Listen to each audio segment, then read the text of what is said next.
नमस्कार जय जगन्नाथ दर्शक बंधु एसपी एस्ट्रोलॉजी ओडिशा चैनल प्रसारित मासिक राशिफल कार्यक्रम को आपण मानक स्वागत। दर्शक बंधु आज आम आलोचना करवा अक्टोबर 2024 रे केमिति रहिबो राशिचक्र पंचम राशि सिंह राशि व्यक्तिविशेष मानक शुभाशुभ राशिफल विषय विस्तृत भाव आलोचना करवा।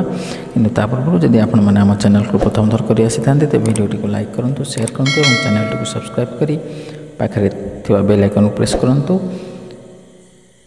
दर्शक बंधु चलतु आरंभ करवा आज आलोचना जे अक्टोबर मासरे सिंह राशि व्यक्तिविशेष मानकर शुभाशुभ भाग्यफल विषय यही सिंह राशि जार अधिपति ग्रह होउछंती रवि।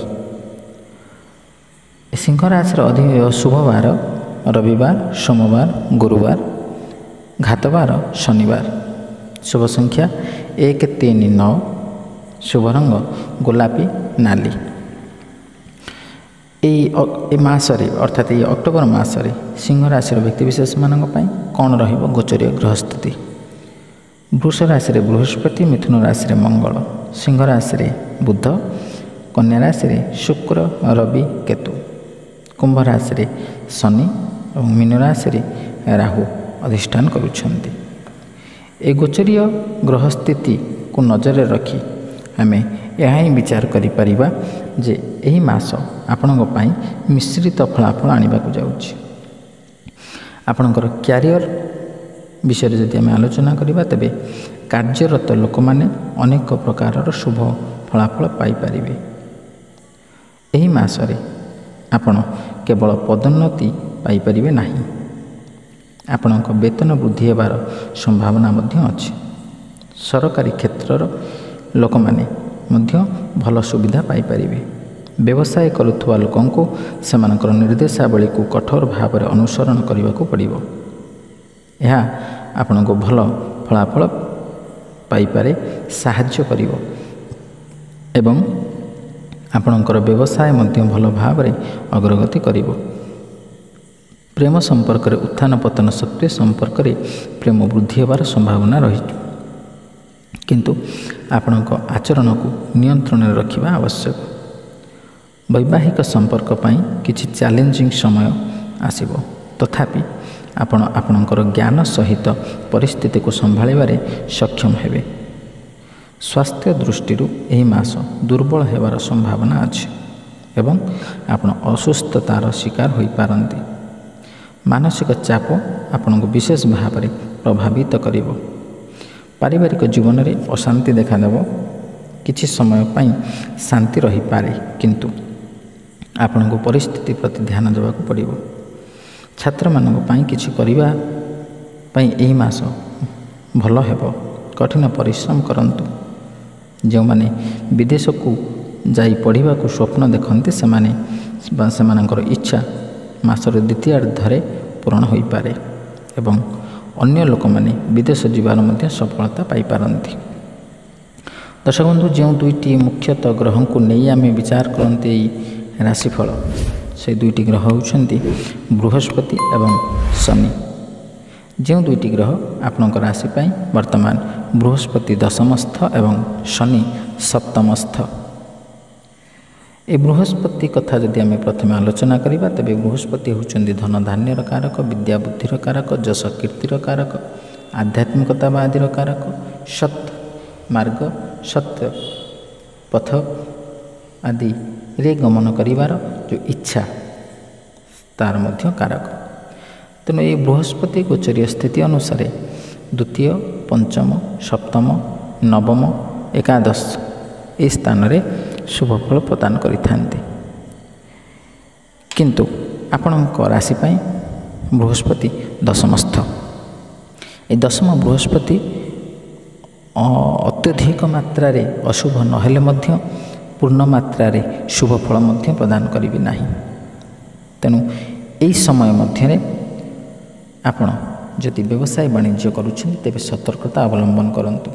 आपण आय भल रहिबो, लाभ मध्य हेबो, किंतु आकस्मिक भाव में आपणकर अर्थ व्ययर जोग रही एवं अर्थ ଚୋରି ହେବାରେ ମଧ୍ୟ ସମ୍ଭାବନା ରହିଛି। ତେଣୁ ଆପଣ ନିଜକୁ ସତର୍କ ରଖନ୍ତୁ।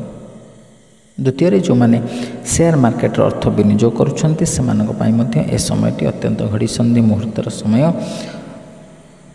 ଯେତେବେଳେ ଆପଣ ସେୟାର ମାର୍କେଟରେ ବିନିଯୋଗ କରୁଛନ୍ତି ଅର୍ଥକୁ, ସେତେବେଳେ ଭଲ ସମୟ ଦେଖି ବା କାହାର ପରାମର୍ଶ ନେଇ ବିନିଯୋଗ କରନ୍ତୁ, ନହେଲେ ଆପଣ କ୍ଷତିରେ ପଡ଼ିପାରନ୍ତି। ଯେଉଁମାନେ ଆଧ୍ୟାତ୍ମିକ କ୍ଷେତ୍ରରେ ଅଛନ୍ତି ସେମାନେ ଏହି ସମୟ ମଧ୍ୟରେ ସାମାନ୍ୟ ରୂପରେ ଆଧ୍ୟାତ୍ମିକତାରୁ ବା ଦେବତାଙ୍କ ଠାରୁ ମନ ଏଡ଼ାଇ ନେଇପାରନ୍ତି। ବିଦ୍ୟାର୍ଥୀମାନେ ଏହି ସମୟ ମଧ୍ୟରେ ପାଠ ପଢ଼ିବେ, କିନ୍ତୁ ଅଧିକ ପରିଶ୍ରମ କରିବାକୁ ପଡ଼ିବ, କାରଣ ସାମାନ୍ୟ ରୂପରେ ସେମାନଙ୍କର ମନ ପାଠପଢ଼ାରୁ ଦୂରେଇ ଯାଇପାରେ ଏବଂ ପରିଶ୍ରମ ଅନୁସାରେ ଫଳ ନ ମିଳିପାରେ। ତେଣୁ ସେହି ମାତ୍ରାରେ ଅତ୍ୟଧିକ ମାତ୍ରାରେ ପରିଶ୍ରମ କଲେ ହିଁ ଆପଣଙ୍କ ମନ ଅନୁସାରେ ଆପଣ ଫଳ ପାଇପାରିବେ। ଦ୍ୱିତୀୟରେ ଯଦି ଆମେ ଶନିଙ୍କ କଥା ଆଲୋଚନା କରିବା, ତେବେ ଶନି ହେଉଛନ୍ତି ଆପଣଙ୍କ ରାଶି ପାଇଁ ସପ୍ତମସ୍ଥ। ସପ୍ତମ ଭାବରୁ ଆମେ ମୁଖ୍ୟତଃ ଜାୟା ବା ପତ୍ନୀଙ୍କ ବିଷୟରେ ଆମେ ଆଲୋଚନା କରନ୍ତି ବା ବିଚାର କରନ୍ତି। ତେଣୁ ସପ୍ତମ ସ୍ଥାନରେ ଶନି ରହିଛନ୍ତି ଆପଣଙ୍କ ରାଶି ପାଇଁ। ଶନି ଏ ଗୋଚରୀୟ ସ୍ଥିତିରେ ତୃତୀୟ, ଷଷ୍ଠ, ଦଶମ ଏବଂ ଏକାଦଶ ଏହିସବୁ ସ୍ଥାନରେ ଶୁଭଫଳ ପ୍ରଦାନ କରନ୍ତି। ତେଣୁ ଯେହେତୁ ଆପଣଙ୍କ ରାଶି ପାଇଁ ସପ୍ତମସ୍ଥ ଶନି, ତେଣୁ ସପ୍ତମ ଭାବରେ ଶନି ରହିଲେ ନିଶ୍ଚିତ ଭାବରେ ଆପଣଙ୍କୁ ଅଶୁଭ ଫଳ ପ୍ରଦାନ କରିବେ। ଯେମିତିକି ଆପଣଙ୍କର ପତ୍ନୀ ଜନିତ କଷ୍ଟ ଆପଣ ପ୍ରାପ୍ତ କରିପାରନ୍ତି ବା ବିବାହରୁ ବିଚ୍ୟୁତ ହୋଇପାରନ୍ତି ବା ବିବାହ ବିଳମ୍ବ ହୋଇପାରେ। ପତ୍ନୀଙ୍କର ଶାରୀରିକ କଷ୍ଟ ଆପଣ ଅନୁଭବ କରିପାରନ୍ତି ବା ପତ୍ନୀଙ୍କ ଜନିତ ଅର୍ଥ ବ୍ୟୟର ମଧ୍ୟ ସମ୍ଭାବନା ରହିଅଛି। ଏବଂ କର୍ମକ୍ଷେତ୍ରରେ ଆପଣ ଭଲ ରହିବ ଆପଣଙ୍କର କାର୍ଯ୍ୟଦକ୍ଷତାକୁ ନେଇ, କିନ୍ତୁ ସମସ୍ୟା ମଧ୍ୟ ଦେଇ ଆପଣ ଗତି କରିପାରନ୍ତି। ତେଣୁ ସେ ସମସ୍ୟାକୁ ସମାଧାନ କରି ଆଗକୁ ବଢ଼ିବା ପାଇଁ ଆପଣ ସଦାସର୍ବଦା ଚେଷ୍ଟିତ ହୁଅନ୍ତୁ।